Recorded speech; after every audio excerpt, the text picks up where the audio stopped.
Which sitcom would you like to see star a witch and a robot? Friends, Seinfeld, The Angry Beavers? But not while you might think. Welcome to Channel 8 and a half.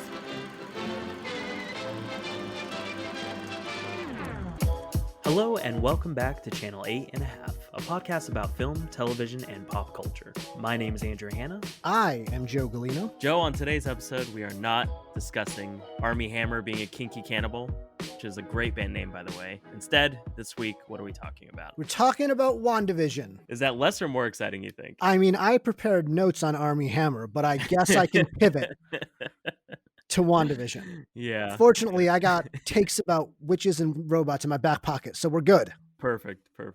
So, WandaVision just came out on Disney Plus. It was just the first two episodes. They released them at the same time, right? Yes. Do you know much about the Scarlet Witch or Wanda? How much did you know going into it? I am a watcher of the Marvel movies, and so Yeah. I knew the basic premise of this. I knew kind of what it was about, though the secrets of why Vision exists elude all of us. But I did know going in into the it first place, exists in or the first place, and this is what I wanted to get to for you, because Okay. you are not a purveyor of the Marvel Cinematic Universe. No, I'm not. You I went in blind. couldn't care less at all.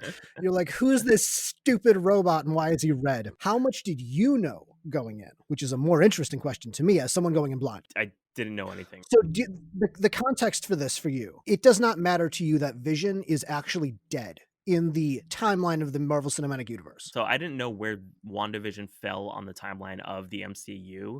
Okay. Going back and looking, I remember that there was an Infinity Stone in Vision's head. So I remember him dying, but I went in completely blind because when I was watching it, I was like, wait, wasn't Elizabeth Olsen already in the MCU? Are they just getting sloppy? And then I was like, oh wait, no, she was in it. Mm-hmm. Like, is this her? But she had an accent. Yes, she did. And then by the she way, was also a villain. And I'm like, wait, I'm confused. yes, she was.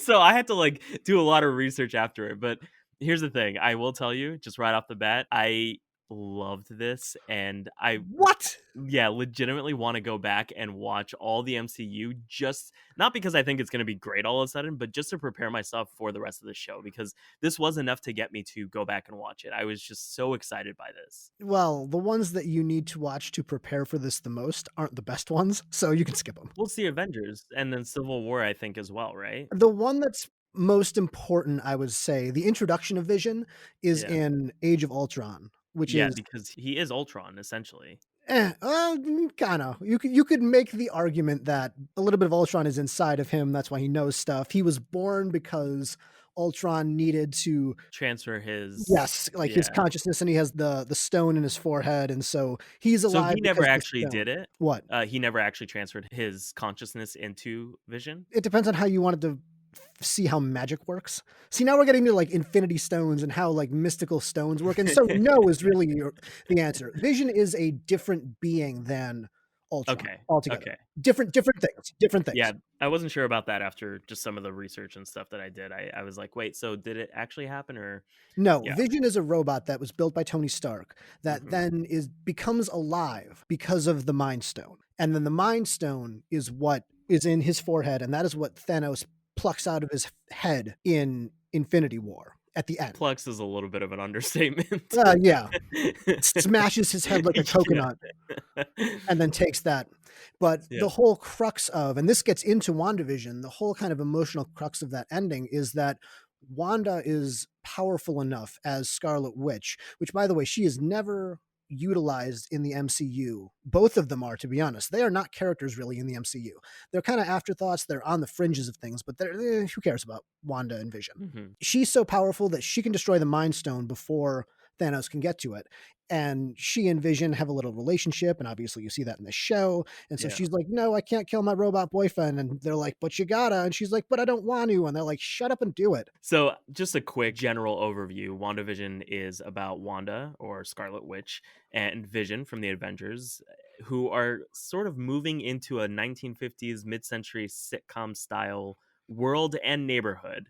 And they're both trying to fit into the neighborhood, but it seems as though they're also trying to fit into this seemingly kind of alternate universe or purgatory, fever dream, whatever it might be. What I later found out is that Wanda can actually alter, I guess, her surroundings or universes. So it's Sure. kind of created by Wanda, essentially. We don't know technically yet what it is. Yeah. What we do know is that this, and this is a little bit of the outside reading, this is going to play into the next Doctor Strange movie, which is called In the Multiverse of Madness, which Doctor Strange is all about, dimensions, alternate realities, things like that. So is this like a Wanda Doctor Who style pocket dimension? We don't know yet. It's not, shown to us or given us, really a lot of stuff. The only thing that's hinted is that she can control it. I mean, she might not have control over the entire thing. Because she can, and we're going to spoil the first 2 episodes. If you haven't watched it, they're 20 minutes each. They're 22 minutes each. Don't be afraid that it's going to say 30 minutes. It's 8 minutes of credits afterwards.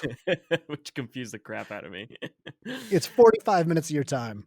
Yeah. Go watch it, come back. We're going to be here. So they both seem unaware of their origins, but primarily in the first episode, we see that Vision is somewhat suspicious in a very kind of lighthearted way. He's not suspicious in a, I need to find out what's going on. When he goes to work the first time and he's like, what do we sell here? Like, what do we do here? What do we do here? And he can't get a straight answer, which is really fun. I mean, they captured the sitcom feel to where I at times forgot that I wasn't watching I Love Lucy. Man, did they. It was much fun. It's so good. And it's the aesthetic is so well done. Elizabeth Olsen, who does kind of just really do a lot of like mumbling and like sort of scornful looks or sourful looks the whole time. She's so big and she's bright and she's doing that sitcom cadence, and it's not quite a transatlantic accent, but it's so mimics the time period. Yeah, just all of it. I was never really drawn to her, and then I watched this and I was like, wait, where has she been? And I think this role is going to thrust her into better roles in the future, because in the past, I think she's only really played supporting roles. She was in some indies that she was the lead in. Martha Marcia May Marlene was an indie from a few years ago now, where she was the lead, and that really projected her to stardom. But she's been in stuff. She was an Old Boy, and obviously as Wanda. But man, she should get more just like comedy work. Yeah, she was really so good. Paul Bettany too. Paul Bettany is Paul Bettany though. Paul Bettany's your guy. Ever since I saw A Knight's Tale and then A Beautiful Mind, he was in Margin Call. He was in Margin Call. He was one of the supporting guys, and he was one of the standouts in Margin Call, I thought. Oh yeah, and he had maybe 5 minutes. He got to do a really good speech looking over the skyline of New York. I go back to that scene all the time. Him and Penn Badgley from Gossip Girl. You walk away from Margin Call, you're like, man, the Gossip Girl guy is pretty good too, isn't he? I want to see a buddy cop movie with those two. Yeah, right? Am I the only one who can't watch Catherine Hahn anymore without thinking of her peeing in a urinal in Step Brothers? See, she's so good too, though. All the supporting cast. I think she has insane range, because I've seen her in some dramatic roles where she's pretty solid. And then she's also, I mean, her comedic timing, and even in this, she's just like always talking about her, non-existent husband, and it's hilarious. But it seems as though she is hinted at as Wanda's, I guess, mentor from the comics. Either that or she's the villain. Kind of both. Yeah. What people are saying online, what they're projecting, is that Agnes is going to be a portmanteau, if you will, of Agatha Harkness. Yeah. Which is a character in the comics who is an older witch who interacts with Scarlet Witch and all of from that. Like the Salem witch trials, she's survived. Exactly. And stuff, yeah. And then, if I'm remembering correctly, she's married to the devil, or something along those lines. There is, because she does mention the devils not only in the details or something like that, but there was some sort of Easter egg, or I think it's like shards of the devil that like something's hidden in or whatever. I remember coming across that. I forgot what it was. Yeah, in episode 2, when they're having that little meeting and they go, the devil's in the details, and she's like, that's not all they are. Yeah. But man, she gets a line in the second episode where she's just a throwaway. It's like, how are any of you doing this sober? Yeah. I love every time that the illusion is somewhat interrupted. The whole time it's shot like a multi-camera sitcom, and then it isn't until there's pressure on Wanda and Vision to kind of explain their origins, where they're from, in the end of episode 1. Yeah, but also in episode 2, when the other housewife is like talking to Wanda, and then the radio starts playing, Wanda, who's doing this to you? Yeah, exactly.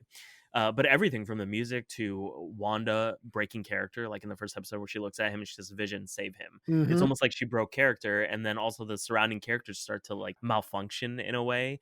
and the cinematography changes from the multi-camera to a single camera, Hmm. and it's like this foreboding push in, and it's just done very, very well. And obviously it reminded me of Pleasantville, but even then I didn't feel as though they were trying to copy that necessarily. It just felt like that was the natural progression, because it looks like every episode is going to be a different era of sitcom. That's what it seems like, especially from the opening titles. Like the opening title for the first one is the Dick Van Dyke Show. Then Yeah. it moves forward a little bit to Bewitched. I Hmm. know from the trailer There's like a 70, it there's a looked like, seven. It looks like the yeah. 70s, and they've released the first 3 episodes to critics, but only 2 were on Disney Plus, which doesn't make any sense to me. But what do I know? I'm not Mickey Mouse. But do you think this could work though? 22 minutes, because they released 2 episodes on Friday, and then they're doing 1 episode each week, and it's only 22 minutes. Is that enough to sustain people? Now, granted, it does have the backing of the MCU, and it does have the lingering questions of what's going on. Who's doing this to her? How is this happening? How is Vision back? Which The Mandalorian survived on. It survived on those But questions and people on the internet doing that, and doing think pieces and articles, and people like yeah, you and I. Can it sustain 22 minutes? how long was the Mandalorian It each was episode? it differed. Sometimes they were 55, sometimes they were short as even 35. Yeah, so I wonder if they'll change the duration in later episodes or seasons, because you have the flexibility on streaming services, but even now I think it can sustain because I was hooked and it left me wanting more. Now, I think if they do plan on changing the duration, they were very smart in releasing the first 2 episodes as such short episodes, because they do act as extended trailers that can drum up anticipation and word of mouth. Mhm. Do we know anything about the duration of the third episode or future episodes? No, I don't. I would imagine it's the same length though. If they're trying to ape that sitcom format, even down to commercial breaks, I which again love the is commercials too, the really commercials are cool. so good. Now, did you though, again, as someone Yeah, I who understood you those, yeah. understood those? Okay. Because I remember that Stark Industries was that old, because I think he was at the World Fair in one of the movies. That was Iron Man 2. Yeah, so I've seen that, and I also recognize the Hydra symbol on the Strucker watch. Hydra deriving, of course, from the first Captain America, which I've also seen. So I was familiar with those references. I mean, I've seen a lot of the earlier Marvel films. I didn't just form this revulsion out of thin air. I saw all 3 of the Iron Mans, the first Captain America, but Like the Ant-Man, the Ants Men. yeah, yeah, I didn't see Yeah, Ant Man. you don't need to. That's fine. Like Thor: The Well, Dark World. I saw that Oh, did you? You in don't need to. theaters. It was terrible. What? Yeah, Really? You did? yeah, You had to have been dragged to that. I was dragged to Yeah. that.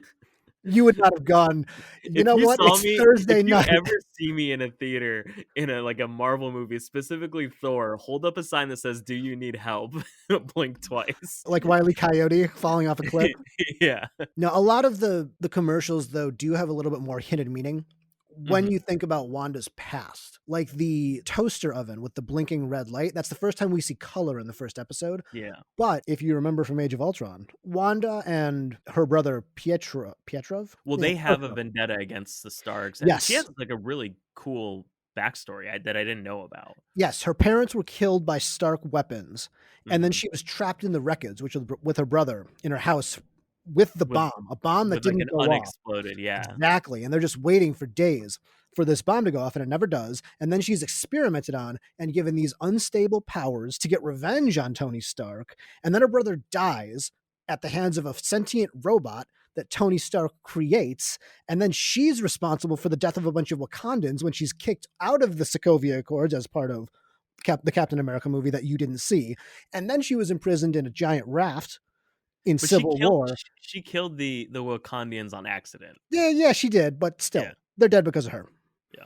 Big explosion. Whole big thing. And then she has to kill her robot Paul Bettany boyfriend in order to stop a giant purple testicle monster from destroying time and space, which she ultimately fails at. If anybody deserves to lock themselves away in a pocket dimension with just happy It's sitcom music, it's it Wanda. is this character. Yeah, yeah, very true. I'm curious, I have a question for you. Okay. Something I've been pondering that I don't know if I know the answer to it yet. It's a multiple choice question.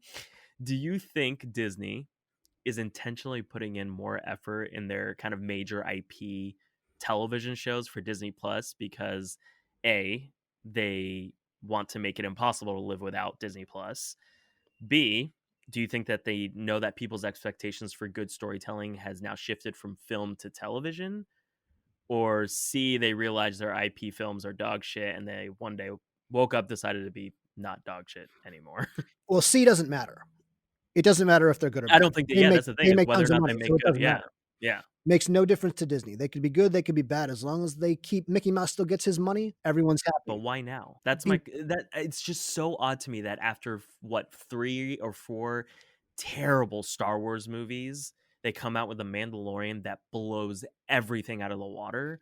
And then with this, I think this is probably, I mean, it's one of my favorite. I don't remember enough of the Avengers movies or at least the MCU movies, but I think that this held my attention and had me excited more than anything, with the exception of maybe Deadpool. But even then, Deadpool wasn't anything serious. And this doesn't really take itself serious either, although there's no winking. It's played completely straight. There's no winking at the camera, but it's still a sense of fun to it. A lot of the MCU movies do have a weight of expectation and a weight of, all right, I need to know all of this other stuff to kind of enjoy it. And also a lot of them at the very end were sort of, heavy. This doesn't really have that This going. will get there, though. More than likely. But I Yeah, think I that mean, the world with which they started building it from day one, and it's contained. I mean, yeah, quite literally its own pocket universe of itself. yeah, So all the it's like the mysteries and all the Truman Show. questions, yeah, all the mysteries and all the questions are answered within this show more than likely. Or at least I hope that's the case. I hope you don't have to do any sort of external reading. Even if you know all the stuff that I just laundry listed off, you don't need to know that to enjoy this. Yeah, like I wonder if you can watch this season to season. Let's say after the first season, they come out with a new Doctor Strange movie, and then you have to watch that in order to understand the second season, which this to an extent was, but I also not remembering anything or not knowing anything about her storyline, still enjoyed right off the bat. So this didn't necessarily feel like that. However, I think I enjoy it more having known her backstory essentially. Right. And that is the problem, is that we do know that the TV shows and the movies are going to blend more. There is going to be stuff that happens in this show that will pertain to the next Doctor Strange movie. And there will be stuff in the movies that will then bounce to Disney Plus. When The Defenders came out, and that was Daredevil, Jessica Jones, Luke Cage, those were Marvel shows. They were set in the Marvel Cinematic Those are Universe the ones that came out on on Netflix, Netflix, right? right? Yeah. That was the Vincent D'Onofrio Kingpin, which I think is one of the best villain performances of the last decade. I'm not kidding. I loved it. I remember you telling me about it and telling me that I should watch it because it was actually really good. D'Onofrio is amazing.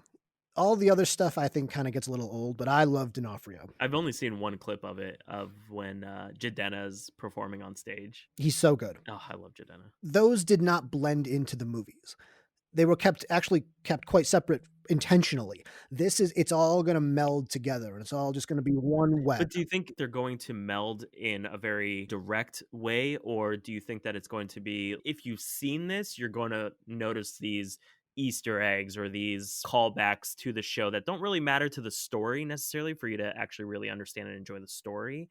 Or do you think it's going to be a direct, you have to watch it to understand what is happening? Because that is one of my primary qualms with Marvel movies, is that the individual films never felt as though they can stand on their own 2 feet without the support of the other films, or as you call it, prerequisite reading. Sequels, I get it. And to an extent, I understand that with this interconnected web that they've weaved, it is appropriate to rely on previous knowledge. But I always left Marvel films with a sense that I was only getting a bite of the pie, where I was expecting a full slice. They never felt like fully formed films because they had it in their minds as, oh, you'll get the rest later. But I believe that even in a single scene, that should be treated as a mini story with a beginning, middle, and end, let alone a 2-hour film that only fulfilled one of those. So my hope is that maybe this will be the beginning of kind of a new approach, but No, I think it's going to lean heavier. It's going to be, you have to watch this on Disney Plus to then go to the theater, if there's ever theaters again, to watch the next movie, and vice versa. Because I think Disney views it all as, hey, people like Disney Plus. We need to shill our stuff. It's all one big product to them. If Disney it can is, make yeah. if Disney can make people get Disney Plus because they need to watch the next MCU thing, that's what they will do. So why do you think they put in more effort? Or is that an opinion that maybe I only hold? I don't Do you think it's feel like effort. this was different? Oh, it was absolutely different. So it was I think Marvel taking a swing on the creative side of doing something different. This would never have happened Yeah. in the MCU universe before Disney Plus. Yeah, it's the whole reason why Edgar Wright left Ant-Man is because he wasn't getting any sort of creative freedom, which I think is to their detriment. I think every superhero, because they're different, you want to give them a whole different aesthetic and storytelling style that is unique to that character so that when they do mix, it's fun and interesting. And sure, you can argue that because all the stories exist in the same world, they should be consistent. But to that, I would say you can have certain aspects be consistent, but a prime example of consistency in mood but variance in style is Blade Runner and Blade Runner 2049. They felt so different and so similar all at the same time, but they told two completely different stories in the same universe. That is why I loved WandaVision, because stylistically this makes sense for her character. Like you said, if there was any character who would trap themselves in a world of sitcoms, it's Wanda. I was just so excited to see this fresh new take on a superhero story and not the same factory made product that I'm used to being served. I want and I hope that maybe Disney Plus can be the place where you will get that, because there's too much money on the line for the movies themselves to take big swings. I think that there just is. Now, maybe Doctor Strange with the new one might change that, because it sounds wacky. It sounds like But they're you going to be doing said a lot of weird stuff. I mean, you said it yourself. Whether or not it's good, people are going to go watch it. Yeah. So why not take swings when it comes to the films? And I think they're maybe starting to shift toward that, especially with the second Thor, or not the second Thor. I Third think it one, was the third one, Ragnarok. Ragnarok, with the comedy aspect that was never necessarily prevalent in comic book movies up to that point. Now I mean, Thor is a very comedic character. Like I don't think of Thor as a very serious character anymore. No, and you can see from the first Thor movie to Ragnarok, or even to the Infinity War movies, he's changed completely. But Yeah. I think the reason they felt okay doing that was because the first Thor movies really underperformed, and those were kind of the least regarded of the MCU movies. And they thought, well, we got Thor and people don't really like him that much. So Taika, go ahead. You make your weird talking rocks and you go nuts, man. We don't Yeah. really care. And then everybody loved it and they were like, oh, this is what we wanted the whole time. Oh, Taika, come on over. Do some more stuff. Do you want to be another robot in Mandalorian? Come on. And maybe it makes sense that they got a less stylized director to introduce them to the world of good storytelling. And even then, I didn't like Thor Ragnarok was not as great as everyone said it was. I think it's fun. Everyone's like, "Oh, if you don't like Marvel, watch Thor Ragnarok." And I watched, and I was like, "Jeff Goldblum was the best part of that movie." Jeff He Goldblum was, is the best part of that movie. he But a was lot my of, favorite part of that and I movie. think Oh, and also the Boulder guy. The Boulder guy, I loved so yeah, much. voiced by Taika Waititi. Yeah, exactly. There you go. Apparently, I just like Taika Waititi as a voice actor, not even as a director. I want to ask you a question now, Okay. and I'm going to put you on the spot. I'm going to swing away from WandaVision. Do you have any reverence for 50s and 60s sitcoms? Like, did you care at all that this was set in the 50s and 60s? Oh, hell yeah. Oh, for Really? sure. Yeah, I grew up on I Love Lucy when Nick and Knight would come on back when they didn't really have like a Toon Disney, which would play cartoons 24/7. And then Cartoon Network came out. Before that time, Nick at Night was basically old sitcoms. And so I That's would, what it yeah, was. I mean, I would watch Three's Company with my family. I would watch Cheers alone. Like I enjoyed Cheers as a kid, which God knows why. Like what do I have to connect with a bunch of people in a bar talking about life? A bunch of But Bostonians. yeah, exactly. I think that's why I was so excited to see this, is it felt like I was watching, the old sitcoms. Why do you ask though? Because I think a lot of people are focusing on the whole 50s and 60s sitcom vibe of this and going, oh, we have so much nostalgia for this. A lot of those, I think people only have nostalgia for maybe one or two shows from the 50s. Now, in the 60s, there was a lot more, and maybe I'm just being semantic when I say 50s. The I Love Lucy was really the only 50s show. I should say one of about three. I Love Lucy, The Honeymooners, and Leave It to Beaver. Those are really the only ones that survived throughout the times. Yeah, yeah. Not a ton of them did. Like nobody really remembers, Father Knows Best. Who cares? I think Nobody knows what yeah, that is. No one yeah. really knows what that is. The 60s Yeah. did have, Bewitched, it had A Dream of Jeannie. Oh, Bewitched, yeah. Hmm. And the title cards for the second one for this episode of We're WandaVision all was Bewitched. Bewitched. A lot of Bewitched references in this, which makes sense because she is a witch. I am more nostalgic, I guess, for sitcoms of the 70s because I don't know why. That's the ones that I had on. Yeah, in the 70s is what? Three's Companies, Laverne and Shirley was the one I liked a lot. yeah. You know what it is?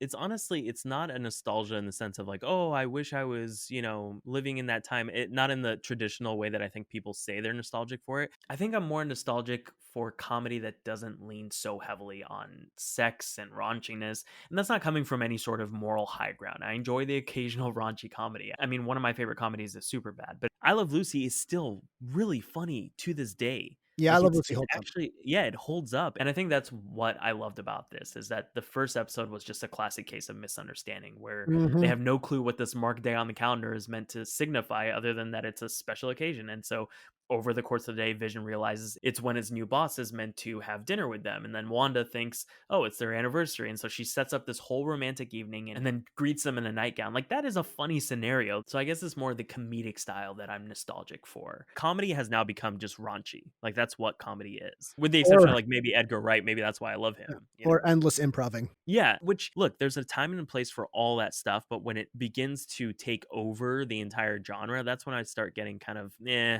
But I also think it's an apt storytelling device for someone who grew up in Segovia. Sokovia. Yeah. So even the town is called West what is it? I don't remember. It's a New Jersey area code, I remember that, which ties in because there's an army base in one of the MCU movies that plays a major part in it, yeah, in New Jersey. Oh, So okay. that's why a lot of people are like, "Oh, is she being held at this army base?" And now we're getting into weird deep dive Marvel stuff, and that's not what we wanna be doing right now. We wanna be having fun. Oh, Westview is what it's called, Westview, is what the there you go. town is called, and that's referencing her growing up in another country, so this town is what she viewed as the perfect Western life that she used to see on television back home, Mhm. and she even tells Vision, "I really wanna fit in, and everyone has wedding rings, and, how we met story," and for someone who's trying to fabricate a life to escape whatever is going on, this is a very fun and interesting way to tell that story. It's very different from Marvel, and I'm all for that. It might be the only way you're gonna get weird stories like this on a large scale, though, Well, I saw a because very original ideas like this aren't gonna be made. If you're gonna be trying to get a show about a woman being trapped in a bunch of sitcoms and having to go back and forth in between them like that Fairly Odd Parents movie, I mhm. mean, good luck getting that made, but if you can tie that into some sweet intellectual property, well then, now we'll talk. Well, yeah, the Joker was basically Taxi Driver, and they likely wouldn't have greenlit that unless they attach Batman onto it. But to go back to what you're saying about it being weird, I saw this really funny headline where it was like, "Why is WandaVision so weird?" And then right under it was like, "Oh, it's because Marvel's already won. Disney's already won, so they Yeah, can do they whatever don't they care. want." Yeah. I mean, that's an interesting thought, right? It's like, okay, well, now that we've established ourselves as this juggernaut of content, now we can become a little bit more loose and creative with the way that we tell those stories, and I think that they're going to be forced to do that in an age where I think people are starting to get superhero fatigue, and so I'm hoping that this is where Marvel goes. Why do you think The Boys has such an anti-giant corporation capitalist message, and yet it's on Amazon? Why can that Yeah, exist? we've Because talked about that so many times. because Amazon doesn't care, Oh because yeah. Amazon already won. They Uh-huh. got you coming regardless. Do you need vacuum cleaner bags? You're going to Amazon. They don't care about what The Boys says. Same thing about this. Disney doesn't care. Disney can do whatever it wants. It owns Yeah. everything. Go ahead, make the weird robot show. Go nuts. Here, you want some more money? Oh, did something go wrong? Here's some more money. It reminds me of when John Oliver, do you watch John Oliver? Oh, you don't watch John Oliver. Not really. I guess AT&T bought HBO, I think, or something like that. One of the Mm, corporations. I mhm. forgot what it was, but every time like he takes a jab at them, he turns to the camera and says, "That's right, corporate daddy." He just starts putting on this persona of like this rebellious teen, and it's so funny. And that's what the boys feels like. They're shitting on their corporate daddy, but corporate daddy pays the bills, so they're And gonna then stay. and Bezos doesn't care because he's just counting off Yeah, hundreds, being like, "Oh, yeah, that's a real good joke. Good he's joke." counting off millions, homie. Yeah, right, hundreds. He goes to the Uh, bank, he's like, what a "What's the present highest view. bill you have, please?" What sitcom era would you want to see this in? Or see them go next? We don't know how far into the future they're gonna go. Maybe they might just go up to the present day, 50s, 60s, 70s, 80s, 90s, whatever. What sitcom era do you wanna see them do? I mean, in the '90s would be fun, right? Like with the We are like biased. To be fair, yeah, we are we grew up in biased. the '90s, We yeah, are children of Boy Meets World, and so that's what we are nostalgic for, we are yeah. emotionally connected to. Exactly. Full House, Boy Meets World, Sister Sister, Sister um, Sister I watched and then there was, Smart Guy. They used to always call me Smart Guy because I look like because you look like Taj Taj Mowry. Mahal. Like, those shows, I totally would be down to watch, but the 2000s to 2010s sitcoms, I'm not about. I realize I really dislike them. Even for as much as we were Really? all really into, like, How I Met Your Mother, How I Met Your Mother does not hold up for me. I get annoyed now watching it. How I Met Your Mother, this is my one, like, guy Guilty in pleasure. no, this is my Oh. one guy who saw the band when there was, like, 10 people in the crowd in a basement thing. Your hipster moment? Oh, so much, dude. I watched the first episode of How I Met Your Mother when it premiered live, first Oh, day, really? 2005, and I remember it distinctly because I was the only one who ever watched this show when we were in school. Yeah. Nobody watched How I Met Your Mother for, like, 6 years, and then all of a sudden, people just start going on the internet, "You know what's really good? How I Met Your Mother. Oh, it's a good show. People should start watching it." Where have you sons of bitches been? I was there from We the almost beginning. got canceled, bastards. True, every year. You know, it's weird because CBS when we were younger, children gather round. Papa Joe's about to tell a story. When we were younger, you didn't have, like, Netflix and whatnot, you just had whatever was on TV. Yeah. And so CBS would have a block, 4 shows, How I Met Your Mother, Big Bang Theory, Two and a Half Men, and then a kind of rotating show that came in and out. But that was all that was on Monday nights. So that's just what I watched. I'm not gonna sit here and say they were great shows. How I Met Your Mother was the best of them, obviously. Yeah. But that's what I looked at on Monday nights because that's all I had. So I I became a connoisseur of CBS sitcoms on Monday night. I liked How I Met Your Mother for a time. I won't, be like, "Oh, I always thought it was." You know what it was? I watched a season and a half of Friends, and I realized it was exactly the same.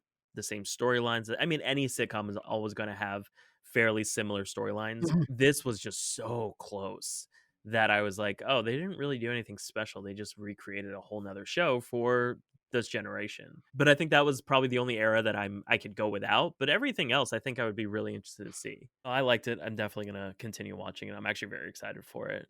I was sad when there weren't any other episodes, and I was surprised. I was like, "Really, I Andrew?" was too. I was shocked that they didn't Yeah. release. I mean, I'm not surprised, I should say, when I think about the logistics of the money, because Disney wants you to Mhm. come back, but this seems like something that would have been perfect for, here's all 8 of them, 9 of them, 10 of them, however many they're making.